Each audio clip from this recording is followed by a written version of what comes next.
Simply Tammy.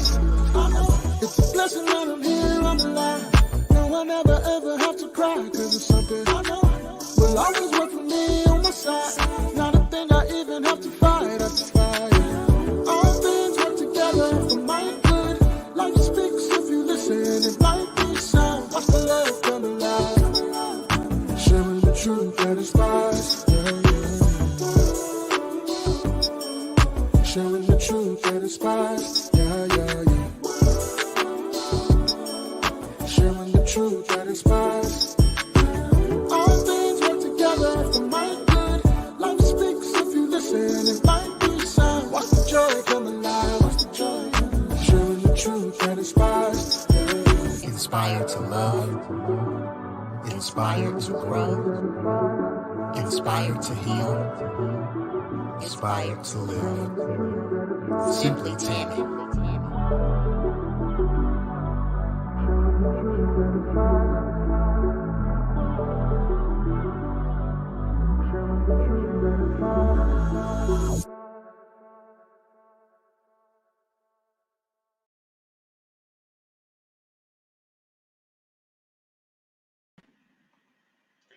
Good evening, good evening, good evening. It is Tammy Carpenter, affectionately known as Simply Tammy, and I am so thrilled to welcome you back for another wonderful Women Who Win interview.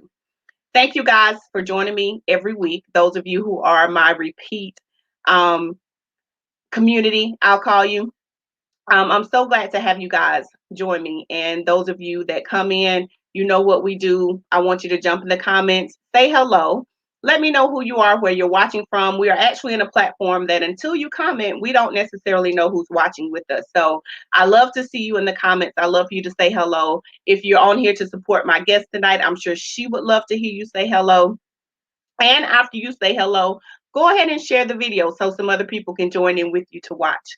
Also, if you're watching on Facebook, if you are watching from the Simply Tammy page, go ahead and like or follow that page. I'm here every week for the rest of this month and the month of May. So I have some amazing guests that will be joining me, just like the amazing guests I have tonight. So I want you to stay connected. So go ahead and like the page, or if you happen to be watching on YouTube, please subscribe. And even if you're not watching on YouTube, please subscribe to my YouTube channel. I'd appreciate it. So I have one more little announcement to make before I read my guest bio and bring her on. Some of you may know, if you follow me or connected to me on social media, it is my birthday month. Woo-hoo-hoo! Yes, I just celebrated an amazing birthday this past Saturday. My friends and family, um, I was overwhelmed with the love from people near and far. So it was a tremendous, tremendous blessing. So I actually brought that birthday in and ended Women's History Month with a launch and a pre-birthday event. So some of you know that um, May will be a year that I've been doing these Women Who Win interviews. And so towards the end of last year, I offered a few sessions that I called Beyond the Interview, where I invited some of my guests into an intimate space with those of you that chose to join us, so you could hear from them one-on-one, ask some questions. So what I have done is created a community, a private Facebook community, not only where I will be having special guests, but we will be learning more about your stories. I'll be sharing more in that particular platform about my story. It's a space where we can celebrate our lives and our stories and the beautiful lives that have been created from the stories that we share. So it's called the Our Common Thread community. I'm going to put up some information towards the end of the interview about how you can connect with me in that community, but I wanted you to be aware that it existed if you didn't know. Some of you may have seen the advertisement. I kicked off that community with an amazing event with Dr. Katrina Hutchins and Pastor Wendy Henderson Wyatt. And so you're like, oh my God, I missed it. Well, no, you didn't. If you joined the community, it is archived in there. The video is in there. Amazing, amazing, amazing teaching about reclaiming your voice and releasing your sound. Those two are the best to teach on those topics. So if you join the community, that video is in there for you to catch up on. So I have another amazing guest tonight that I am so very honored that she said yes to join me on this platform. I'm going to go ahead and read her bio. After I read her bio and bring her up on the screen, those of you that have already jumped in the comments, I do see that we have some comments that have come in. I will go ahead and jump in the comments and acknowledge you at that time once she's on screen with me. So my guest tonight is Mrs. Felisha Miller, and her bio reads, Felisha Miller is a wife, mother, minister, business owner, and future author. She is dually employed by the City of Fountain Inn as a records specialist and assistant clerk of court. Felisha wears many hats, and for most of her life, she didn't believe that she was worthy of any of them. Today, she is a walking billboard that proves that God can make something from nothing. Felisha believes that it's not how you start, it's how you finish, and she will finish strong. So I'm so very excited and honored to welcome to the platform with me tonight my sister Felisha. Hello, hello, Hey, hello. it is an honor to be here. I am excited. I am nervous, but I am just overjoyed that I get to be on the Simply Tammy show. Yes, I'm Yes. so excited to have you. We have my sis Cheryl down in Atlanta that's saying hello to us tonight. We have my sis Dr. Shahara Williams here locally saying hello to us. We have Oh, you. You were Yeah. tagging people. Okay, Yeah. cool. No problem. Oh, my guest from last week, Reverend Wilma Johnson, is watching. Amazing, amazing segment. I think you said you watched it, Felicia, with Reverend Johnson last Yeah. week. Amazing. So thank you for Yes. joining us, Reverend Johnson. So I always like to share before we jump into the interview how I know my guest or how long I've known them. And I was thinking, I know I met you and your husband. I think it was in 2015 at a couples game night. I was dating someone at the time, and we came to the couples game night, and you and your husband were hilarious. And I don't know if you and I had a lot of conversation, but I remember you from that night. And then I don't know if the next time we met again was at the book signing for Pastor Adrian and Nicole, but I don't know. I feel Yes. like we were already connected Hmm. when we saw each other that night. So it's like we just had this common sisterhood from the Yes. times that we've been in each other's presence. So I'm so very honored to know you and to be connected to you. And again, thank you for saying yes. Thank you for having me.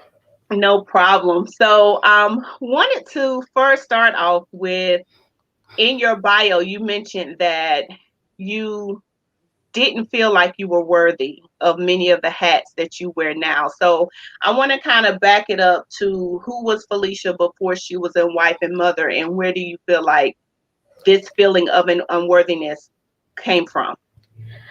Well, I am the product of a single mom and a teen mom. So we started out really rocky, and I didn't have a father.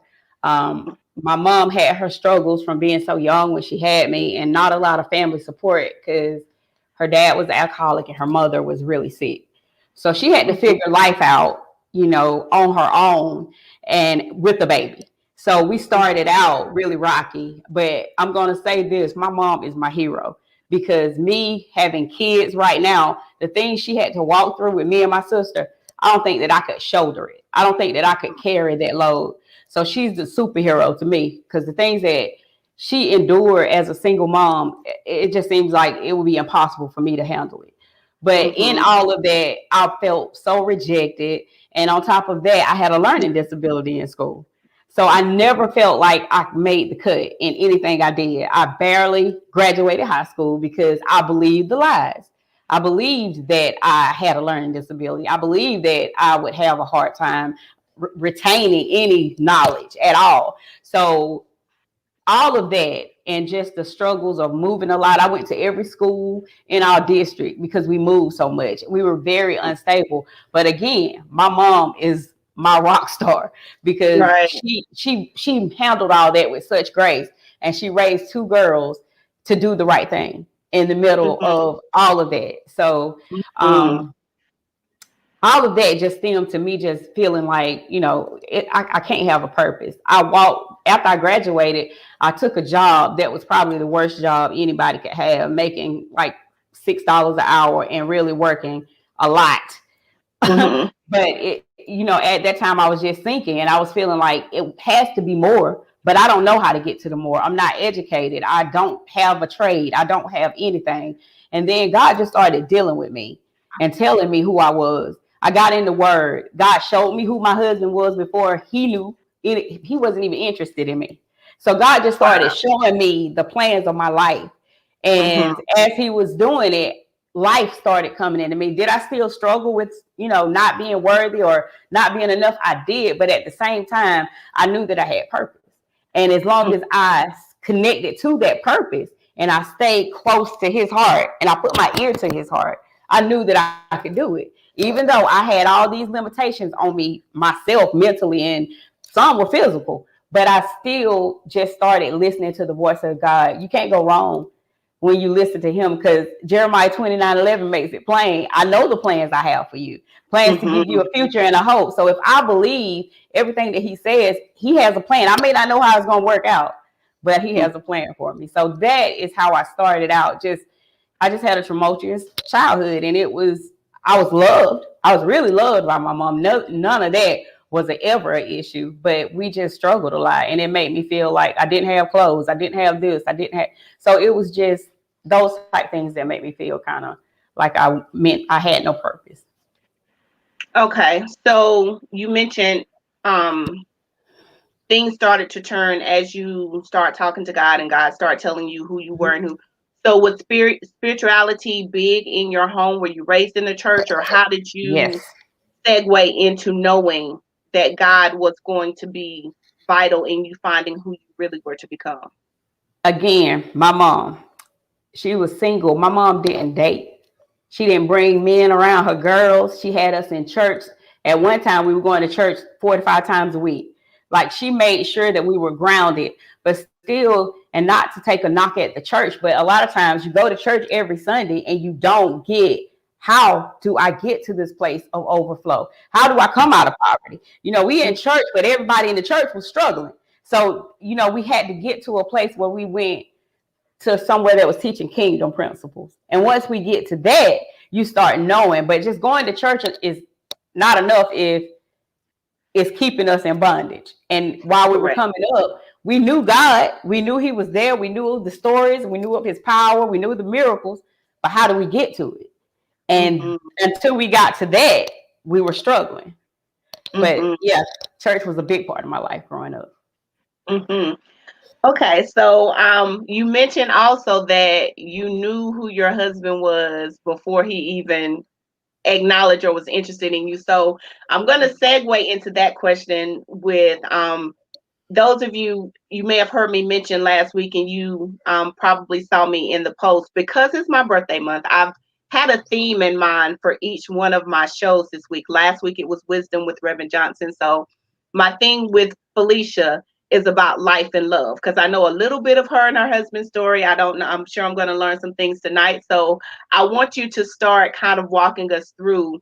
You have this gentleman who you say you know is going to be your husband, but he wasn't even interested in you yet. So a broken young woman, because you didn't know who you were, you started, did you start finding your purpose before you got married, or usher us into your love story?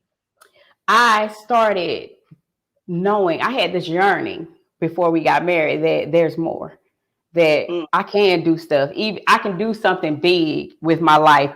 You can be something if you didn't come from. I had that in the inside of me, but I mm, didn't really. I still was walking. I was reluctant because my self-esteem wasn't where it needed to be for me to jump out. People who knew Felisha 15 years ago, 10 years ago, they would be amazed that I'm doing this because I didn't talk. I didn't. I'm an introvert to the core. Like, I don't talk. I walk in a room, I'm sitting down. But God started dealing with me and start pulling gifts out of me, and I got to a place. I was at this really, really big church, and God told me I had to leave because I was hiding. And as long as I went there, I would sit there and be full of everything that he was downloading to me, and I would never use it. So I had to go to a really small church um, and start developing. But with Chris, when we got together, he is such a strong personality, and he is Mr. I mean, he's just Mr. Popular. Everybody know him. Everybody talk to him. He loves to talk. He talk on the phone more than I do now. Like, he's a talker. And as me and him started dating, he started bringing me around people, and we started having to do couples things. Because at one time I was completely against that. But he pulled a lot of stuff out of me. But when I told my mother that he was my husband, my mom has never been married. She looked at me like I was crazy because he had a girlfriend. He went, but I knew how to hear the voice of God. I knew the voice of God. And I said, God told me that Chris is my husband, Mama. And just So looked wait at a me like minute, I was wait a minute. crazy. Did y'all go to school together? Like, how We did you did. meet? Okay. We did. We went to school Okay. together, and Chris was never interested in me because like I said, I wasn't the popular girl. I was the quiet girl. I don't think he looked twice at me. You know, he used to be nice to me because Mm-hmm. he used to buy lunch or something for me and little snacks for me because I didn't have a lot of money, but he never was interested. And when we graduated, God connected us. I went to a trade school, and it was for electrical engineering. And Mm-hmm. I only went one semester because I burned my hair out in that one semester because they had us soldering things, and I quit. So Chris came to my house and asked me why I quit. And I told him it just ain't for me. I'm just gonna do this job and that's it. And then after that, he just kept coming, and our relationship flourished. But we never had any chemistry prior to that, nothing. But after that day he came to my house, we were inseparable. And that's how it happened with us. But as we Wow. got in a relationship, like I said, he started pulling a lot of stuff out of me because he's a strong personality. He really Mm-hmm. is. So God knew who I needed. Mm-hmm. Mm-hmm. So you you guys are developing a friendship, and how did it turn into something more? Because how many years now have you guys been married? We've been married 18 years, 18 years. and and we've been together total almost 22. Okay. Yeah. Wow. Okay. Mhm. So then how did it turn from this friendship courting, I'm just coming to see why you ain't in school no more, to now I'm popping the question and we getting ready to build a life together? We Chris is he's a different type of man. He grew up with a single mother too, and he has always been very family oriented because of that. Like he said, I don't see how these dudes have babies and don't make it work with this woman because I can't see nobody else raising my children. He used to talk like that when we were dating, and that was really his heart. He is very family oriented. He really feels like he has very old school, morals and thought patterns. So with that, I found that super attractive, not having a father. Like, and he loves babies. If you walk up to him with a baby, he taking it out your arms. Like, he is just so family oriented, and that was the most attractive thing to me because I didn't see that growing up. So Mm-hmm. the fact that he always wanted to be around me, that made it so much easier to fall in love with him. Like every weekend, we doing this weekend, we doing this. So he always was just there. And from us being so inseparable, it just got to a place where we just knew it was going to work. But we did get pregnant before we got married. Mm-hmm. And when I got pregnant is when he proposed. And I'm gonna be honest, I was taken aback by it because I'm like, are you doing this because I'm having your child, or are you doing this because you Right. really want me? Because you can Mm-hmm. have your child and not have me. So I had to make sure that that's what he wanted. But he was insistent that he wanted a family. So we got engaged while I was pregnant. And when our daughter was a year old, we got married. Okay. Wow. Yeah. Wow. So I'm going to pause for a second and acknowledge some more comments. Dominique said, Felicia, you are so amazing. My cousin Jackie's on. Hey, she said, yes, ma'am, you are right. CJ, Krista Miller is saying good evening. And I hope I don't pronounce this. Tempatha Green is saying good evening. Thank you, ladies, for jumping in the comments. And we welcome you to continue to comment. If Felicia says something that resonates with you, go ahead and jump in the comments and you can echo it. So 18 years of marriage, and I know that there has been challenges and triumphs, Yes. and God, are we gonna keep this together? What is your plan? So Yes. What have you guys had to endure to get you to the point now where I know that you guys are ministering and counseling and mentoring other couples? Well, you name it, we have walked through it.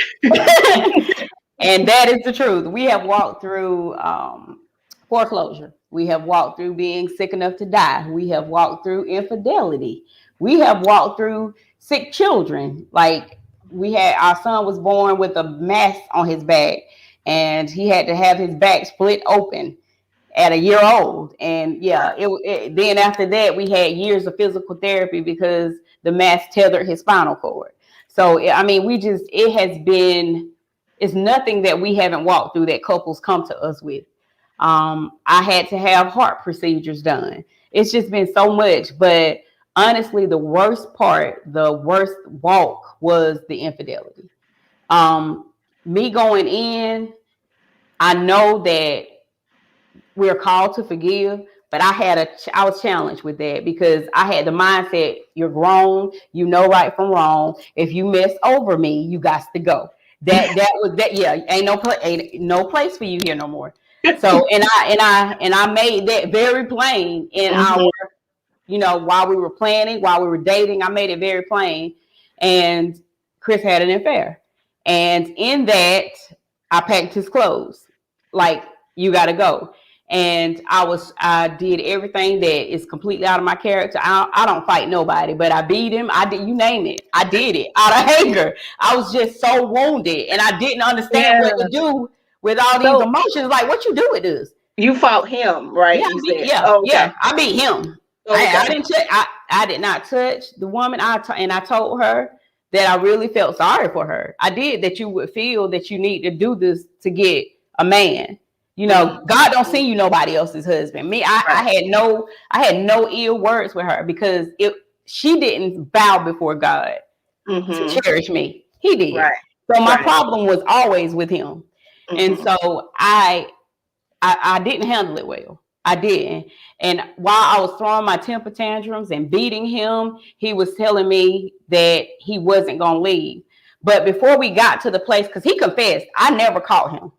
Never called him. He has always been the man that is at home. We work opposite shifts. He'll keep the kids while I work. I keep the kids when he works. Like, where did you have the time to do it? Because he never stayed out late. He never went to clubs, never did anything.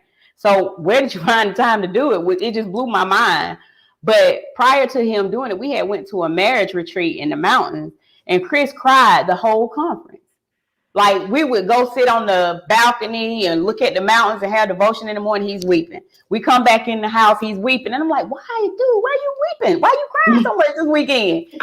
And so in that, God was dealing with him. God was really dealing with him. We got back to church the next weekend, and the pastor of the church that we were attending stood up in front of the congregation and confessed that he had multiple affairs. He was trying to get himself clean and out there. So he told on himself. And when we got back home, I was like, Chris, did you see the wife's face? I said, my heart just broke because she was just devastated. You could see the look in her eyes. And then he got quiet. And then I said, Chris, did you see her face? And then I just asked him. It just hit me to ask him because I had never seen him look that way. And I asked him, and he said, I cheated. Just like that. And then he started giving me the details. And then he gave me the woman's name. And I mean, he changed his phone number. He did this. He did everything, but I still was furious. And I was like, God, I can't do this because I don't know if I can get past it. Because I know couples who have walked through it and you just don't ever heal. Matter of fact, with me working in records today, I had a report on my desk of a 72-year-old and a 70-year-old. The wife got arrested for beating her 72-year-old husband up over an affair that happened 30 years ago. 30 years ago. Like, you still holding on to this sis. You should have left because this is too much. Y'all 72 and you in a holding cell. What is this? No. God is my witness. I read this today and I was like, God, you let me see this for a reason today. But in that, I had to get to a place where God started really teaching me about love and his love for us. And Chris was very contrite. Like, he would get in bed and cry at night. Like, he was broken that he did. And he was going above and beyond to let me know that I'm not going anywhere. I messed up, but I really want my family. And he had to do this for months before I broke. But the thing that really got to me, I had started pulling back from wanting to go to church with him. But he was still getting up and taking the kids to church. And one Sunday, I let him take the kids to church. And this is what got me to the place where I needed to be. And he got up, he took the kids to church, and I was sitting there in the bed just mad. And I heard the voice of God say, get up and go to church. And I did not want to go. When I was late, I don't like to be late for nothing. And I didn't feel like putting on any clothes. And he said, get up now. So I got up and I put on some jeans, a blouse, and a pink blouse, dark denim jeans, and some flip-flops. I remember it to the T. And I went to church. And when I walked into church, Chris was at the altar weeping, just broken. And his brother, and I'm trying not to cry, but his brother was holding him because he was crying just it was like I had never seen him cry like that. And when I walked in, I sat there, I looked at him cry, and I sat down, and immediately I was like, why is he crying like this for? I'm the one that should be crying. But when I said that, I heard God say, your prayer is answered. You got him where I want him at. He broke, and now I can do something with him. Because I was having trouble with getting him to go to church at one time. I was having trouble getting him to read the word, having trouble getting him to serve. But God said he's broken now. I can use him now. Your prayers are finally answered. And when I heard that, I knew then that God was going to start doing something. And he told me when I was putting his clothes in his car that he was going to use this. But I still couldn't get past the anger. And me personally, I'll never tell a woman to stay after she's been cheated on, because I know the pain, and you have to be mature and you have to hear from God to know that you can handle that, because biblically you have an out. He committed adultery. So you don't have to stay and nothing will be held against you. But I know that it takes a lot. Just like that 72-year-old and that 70-year-old, they still fighting, bringing up something that happened 30 years ago. And if you don't have the perspective to know that God forgave you and he ain't throwing it up in your face, like, that's what really got me. It's nothing that I've said, God forgive me, I'm sorry, I shouldn't have did it, I shouldn't have said that he said, I don't forgive you, get out my face, I'm done, you're disposable. He has never done that to me. So in that, I had to learn what true forgiveness was, because like I said, like old people say, I can hold a grudge till lightning come and strike me. I'm not letting this go, because you know better. Because I go out of my way to make sure that I don't hurt people, that I don't say things. I try to make sure that I'm tactful and that I pay attention to people's personalities. If you're a little timid, I don't come up to you all aggressive. You got to pay attention to people's feelings. And because I'm that way, I expect that from everybody. But it doesn't always work that way. Right.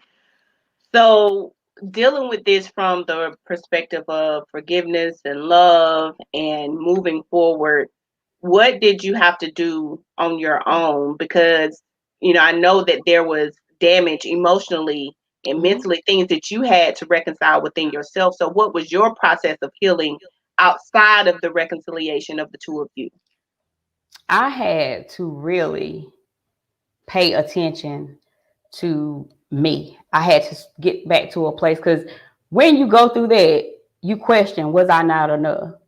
What made you go to her? Is something wrong with me? Do I look, am I not satisfying to you? You go through all of these questions, and you go through all of this just mental anguish of trying to figure out the why.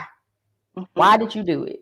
Why? And you can't figure it out. But I was talking to a young woman the other day, and she's coming out of a bad relationship, and it's in that relationship she was tore down emotionally, verbally.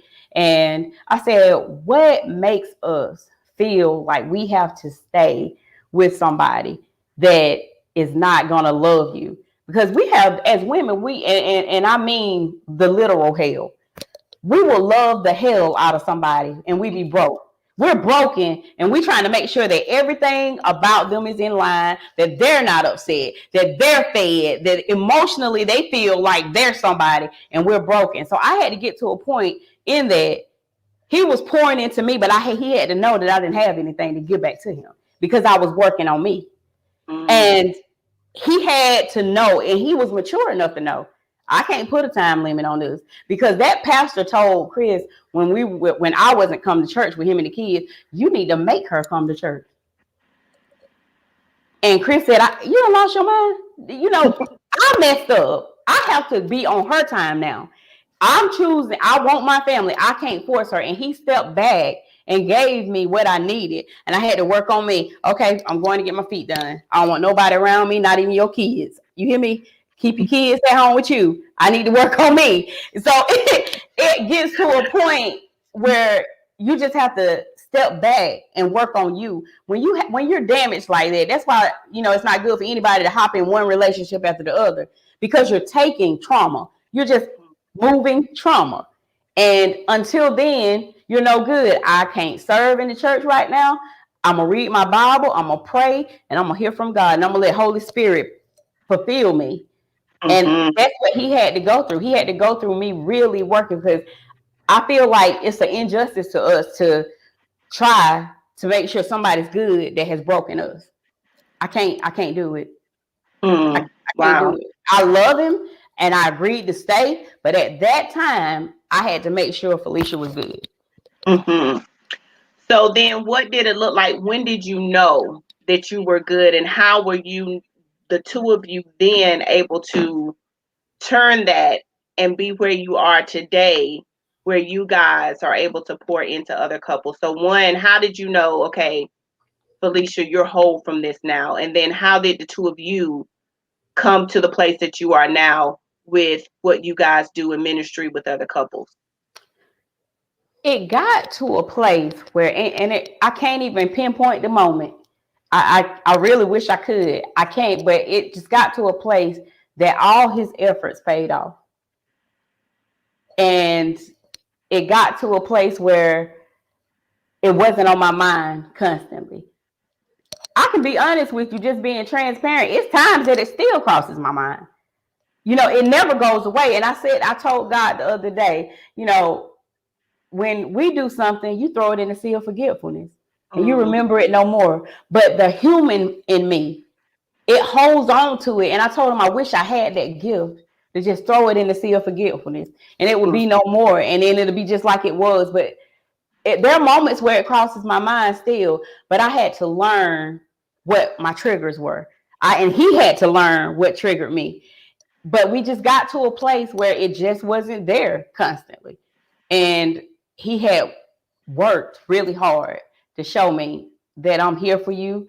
I don't want nobody else. I love you. I mean, it just got to a place where, like I said, his work paid off and we were good. And in that, people just started noticing our union. And then we would get messages on Facebook and people saying, I just love y'all marriage. I'm going through this. And that's how it started. Like, we going through this. And when they tell us that, I'm transparent and let them know it looks good, but it's been broken. It's been very broken. We done went through hell. It's been hard. Marriage can be ugly. Everybody sit there always saying marriage is so beautiful, but marriage can be ugly because you got two pieces of sandpaper just steady. You steady rubbing each other till it's smooth. And then you finally get to that place where it's pretty, but it's a lot of friction, before you get to that pretty place. Wow. So, you guys, I know, have a Facebook community. What are some other things that you guys do? Is it one-on-one counseling? How do you guys now take what you have triumphed through to reach other people? What are the other means and methods that you guys utilize to tell your story? Well, most of our connections come from social media, but we are a part of the marriage ministry team at our church, the Equipping Center. Pastor Hasker and Deanna Hudgens. Yes. So we are there, and then we have a Facebook group called The Bridge, and we're on YouTube as The Bridge, and we just do videos encouraging people. But when it comes down to counseling, we do get a lot of people asking us for counseling through Facebook. But, you know, I have never been one of those people that looks at other people's Facebook and be like, oh, it's together. But a lot of people do that. And I have to bust their bubble. But most of the time I have had to meet people in Waffle House and wives that are broken. And when we're needed, we go. Because we know how it feels not to have anybody. Because it's a lonely spot when you feel like everybody else's marriage is flourishing and y'all are falling apart. Everything is broken. Finances are off. Communication is off. The sex life is off. And you don't feel like you can go to anybody. And a lot of times thank God our church has a marriage ministry, but a lot of churches don't. They don't have one, and you just don't have anywhere to go, and you just suffer in silence. And then before you know it, somebody's saying they want out. So how we do is anytime anybody calls us, we go. We make time. So outside of, you know, now being groomed as a wife and mother, you also are a business owner. So how and when did you find the time to build as you were maintaining what was going on in your personal life and you work? Yes. Well, I'm going to tell you about this business owner piece. My sister got out of the Air Force, and when she got out of the Air Force, she wanted to start this business. So I was all for it. I was like, I'll help you do the work, the labor part, but, you know, I ain't with the business part, you know, because I don't know nothing about running a business. Well, she quit the business and she left me running it. So and this was 8 years ago, and I had to quickly figure out how to run a business. And that's kind of been how my life has been functioning. Things that God wants me to do, he just sets it up and I don't have a choice. Because I think that he knows that I might be a little reluctant with titles. Even when it came down to being a minister, I don't want nobody calling me that. We all are ministers. I'm not one of the title people. So I feel like he, you know, just put me in places where, and my sister told me when she quit, she said, I knew going in that I was doing this for you. And that was a $13,000 investment. And again, I was making minimum wage. So I did not have the money. So God just set it up for her to do the investing of it. And then it left me with it. And I ran it, and I had employees, and I had contracts that was thousands and thousands of dollars a month. And it got to a point where, but I was hiring it out because it just got to be too much work. So after she left, I started giving some of my major contracts up. Like the Apple store and things like that, I started giving them up because it just got to be too much for me. And so I started getting burnt out. And I heard the voice of the Lord say, if you give this business up, poverty is going to come on you. So I knew I had to fight for this business. Wow. And I just got to the point where I was telling, and he said, it's time for you to start delegating it and not doing it. But I had trouble releasing it because I didn't know what else I was going to do. Like I said, I didn't go to college. I didn't know what to do. What am I going to do? And the police department was one of my contracts. And so I was in there, and I had been praying and praying and praying. And my supervisor said, Felisha, I got a job. You want it? And I said, doing what? I said, because I don't have any criminal justice background. So I don't know if you want me, because I just got a high school diploma and So she said, no. Wow. She said, no, I want you. She said, your character is everything. And so I said, okay. I said, I'll apply. She said, when you apply, let me know and I'll have them pull your application. So she did. I got the job over people who had years of criminal justice background. So I got the job, and then 6 months into it, they said, we need you to be dually employed. We need you to go to the courthouse for half of the day and here for half of the day. And I was like, what am I going to be doing? I'm just now learning this. Now, y'all slow down, because this is too much. And then they was like, no, you can do it. So I started at the courthouse. And then after that, they offered me a victims advocate position. So they're getting ready to start that. So I'll be advocating Wow. for women and men of domestic violence, rape, or, and God just, my cup is running over, and I have not had to really toil for it. It's like he's dropping it in my hand, and I feel like he's doing it because, for one, I'm gonna accept it because I know it's got to be him, and the fact Mm-hmm. that I don't know what I'm doing, so I got to depend on him for it too. Mm-hmm. Yeah. So, I believe that is his desire for us to just believe. Mm-hmm. Believe that I'm with you. Believe that if you don't have the degree or the knowledge, I got you. So I feel like Right. he's doing it because I had a word spoken over my life, prepare to be amazed.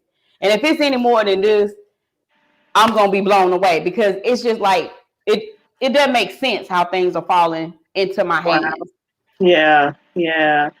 So, um, it you also shared in your bio, and when you and I talked, that you are a future author. You're working on your first book. So Mm-hmm. I think back to at the beginning of the interview, you said that you had a learning disability in school and Mm-hmm. just you barely got out of school, but now you're getting ready in the future, near future, to publish your first book. So what made you say yes to that, Um, knowing you have embraced or previously embraced challenges with learning and writing and things of that nature?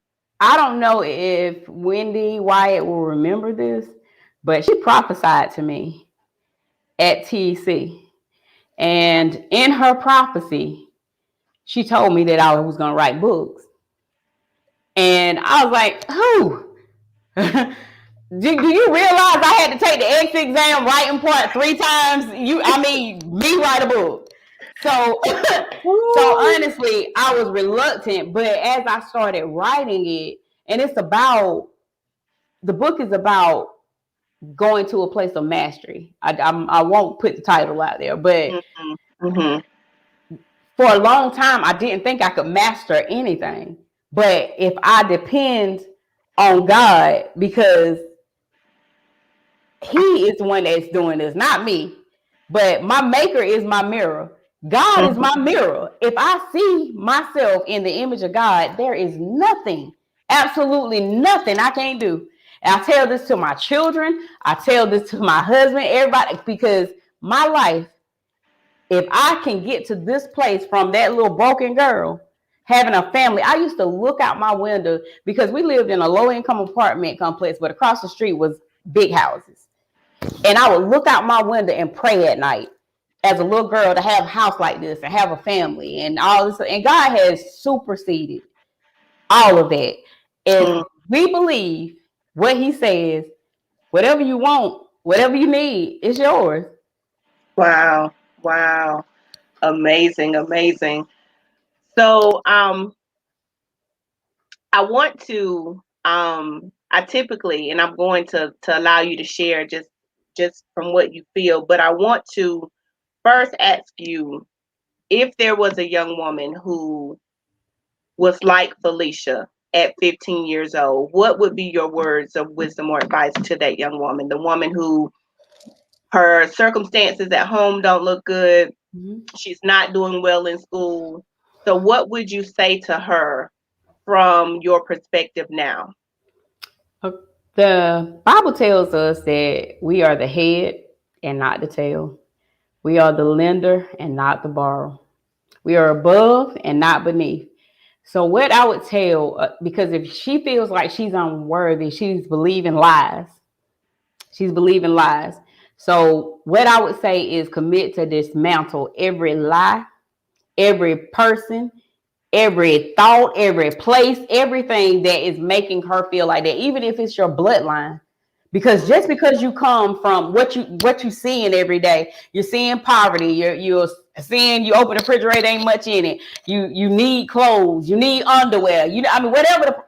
Dismantle those lies and believe what God says. Because until we truly believe that what He's saying is real and that He's faithful to perform it, we are always gonna be in lack. Mm. That's the reason the scripture said poverty will always be with us, because we don't believe in the riches of him. That's the only reason poverty exists, is because of our mindset. If we believe properly, poverty got to go. It's got Wow. to go. Wow. Wow. So then, what would you say to the wife that's hanging on by a thread, don't know if she should go or stay? What would you say to her? I would tell her to put her ear to the heart of God, because, sometimes I've known God to say, you're released. I've known women that heard God say, you're released, because some leopard spots don't change. Can they change? I believe yes. Everything is redeemable. But Mm-hmm. you have to be in a place of contrition. You have to be in a place where you want to put the work in to make it work. And you're God's girl. You're his daughter. He Mm-hmm. is not going to sit there. Like, I'll look at how Chrissy is about our daughter. God is 10 times worse than that about us. So he ain't going to sit there and let us be beat down. So I would say that you need to listen to God. And sometimes, I'm just being real, women know when it's time to leave. That goes back to, we can love the hell out of somebody. Like, we loving them. We loving all their hellacious ways, all of their strife, all their everything. We loving them through it to try to, and we're falling apart. Wow. So I believe that if you're holding on, and if it's finances or communication and that type of thing, get counseling. But if it's abuse, infidelity, disrespect, hear God. And if it ain't gonna change, he probably gonna tell you, separate for a season and just pray. Maybe absence will make his heart grow fonder. Maybe it'll soften him. But you should not stay and be abused. But Mm-hmm. any small things, like people getting divorced for irreconcilable differences, what is that? What is that? That's communication problems. That's finances. That's differences in raising children. That's mother-in-laws. That's that kind of thing. That's what that is. And y'all should be able to handle that as grown-ups. Mm-hmm. But Mm-hmm. the cheating and the abuse, if that's going on, hear God, and I tell you, he's not going to have you in harm's way. That's what I would Mm-hmm. say. But anything small, seek counsel and fight for it. Because marriage is ugly, but it's pretty. Yeah. Yeah. So I'm going to put up some of your contact information before I ask you for your last words of encouragement or inspiration. This has been so very good. I know that you mentioned you guys have the Facebook community or the Facebook group called The Bridge. Will Mhm. you tell us a little bit about what people can find in that if they choose to connect in that group? We post daily motivations. We do videos. Sometimes my husband will do them alone. We do them together. Sometimes I do them alone. It's just how we're led. But we try to stay active and keeping people encouraged. And we want to be that bridge that helps people cross over to their next. We want to make sure that marriages, we want to make sure that we are helping keep them strong. We want to make sure that we keeping people mentally sound. And, today a lot of people are struggling emotionally because of all this going on. So we just post things to keep you happy, keep you knowing who God is, and keep you knowing that God is with you. Okay. And I know you're also on Instagram, Mm-hmm. Felisha M78. So if you guys want to follow her on IG, are there any other platforms or any other We means of have connecting that you want to share? we have the Bridge with the Millers on YouTube that we post on also. Okay. Yeah. Okay. So on YouTube, it's The Bridge with the Millers. Mm-hmm. Okay. Okay. Good, good, good. So thank you guys for joining. As we get ready to wrap up, I'm just going to reiterate an announcement I made earlier about the Facebook community that I launched at the end of March. It is called the Our Common Thread Community. Would love to have you connect with me in that space. It is a space where your stories can be celebrated. You get to have some more in-depth conversations beyond what we talk about on this platform. So if you are a woman that wants to have a place that you know that you have a story to tell, you just want to connect with other women that tell their stories, or even some of the guests that I've had on this platform that have come into that space with me, that we can have a little bit more one-on-one in-depth conversations with them. I have some information at the bottom of the screen as to how you can connect with me there. So would love to have you. So Felicia, as we are wrapping up, what final words of encouragement, inspiration, motivation, whatever you would like to share with the women that are watching or those that would watch in the replay, what would you like to say?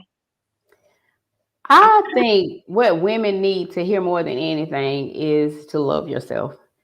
Mhm. Really, really love yourself. All of the flaws, all of the things about you that you feel are a problem, love it. Love yourself. And the things that you know need to be work on it, but don't beat yourself about it. Mhm. Um, one thing, because we fight against that because of it, we want to be accepted. We want to be accepted. So we want things to be perfect. And that's the only way we feel like things we're gonna be accepted. But I had to learn that being accepted by everybody does not mean that you're special. It means that you're a chameleon. You're doing some compromising if everybody Wait wants a to be with minute, you. wait a minute, wait a minute. That is good right there. Yeah. Please say that again. Being accepted by everybody does not mean that you're special. It means that you're a chameleon. You're changing who you are to fit with everybody. I'm not for everybody, and I have to be okay with it. So you just got to get to a place with how God wired you, your personality, your quirks, the whether you one of those people that just say what you want to say or one of those people that you hold it in and say it all at one time. You're wired that way. And you should not change to satisfy people. Because Yeah. God knew. He knows. He wired you. He made you. He formed Yeah. you. He knitted you together. So he good with it. Stop Yes. changing Yes. for people. That is beautiful. I like that. If you are being accepted by everybody, you're not special, you're a chameleon. I like that. Pastor Deanna is on. She said she's so grateful for your life, Felicia. So I wanted to bring that comment up and acknowledge Love it. you. Um, so yes, I love those final words. So as we wrap up, how does Felicia love on Felicia? Like what does your self love routine look like these days? Quiet. Quiet. I have to get away from Chris, his children, the phone, everything. I when I and it's funny and it might seem crazy to some people, but my space has become my closet. Like I just go in my closet and I have a vision board and I have, quotes like everything that you desire is on the other side of fear. All of these things are stuck in my closet. Things that God has said he's gonna give me, I got it stuck up there. That's my spot. Like I just like quiet and time to do nothing. That's me time for me. Mm-hmm. Yes, yes, I love it. I was been told someone recently, and I've heard a lot of people echo it. The older you get, peace is so invaluable. It is. It has come at a great price, and it is a great commodity, and it's beyond compromise. Once you start tapping into messing with my peace, we need to shift. So yeah, I get Yeah. it. I understand liking the quiet. So we had a Yeah. few more comments. Minister Angela Lipscomb says that's good, not special. Yeah, I love that comment she made. You're not special. You're a chameleon. Pastor Deanna said she loved you too, and then she said I love you too, Pastor D. Hope to see you guys again soon. CJ said it's a rich nugget. Absolutely, absolutely. So yes. Thank you guys again so much for watching. We are back next week, another guest with another theme. So I hope that you can join me. If you are watching from the Simply Tammy page, if you like that page, you'll get the notification when I'll be going live next week. If you're watching on YouTube, if you subscribe to the channel, you should get the notification of when I go live. And even if you're not on YouTube, you know what I ask. Go subscribe to my channel, please. I'd love to have you over there. Because there's other things that I do post on that channel outside of these interviews. So thank you guys so much for connecting. Felicia, I'm going to ask that you hang out with me for a few moments here in the studio until we end. I appreciate every one of you that tuned in. Those of you that were watching the replay, thank you for your comments. And so very grateful for this opportunity to join you on this platform where we share truth that inspires. So we'll be back again next week, another guest. at the same time, Thursday at 8:30 p.m. So thank you guys so much for watching. Have a good night. Good night.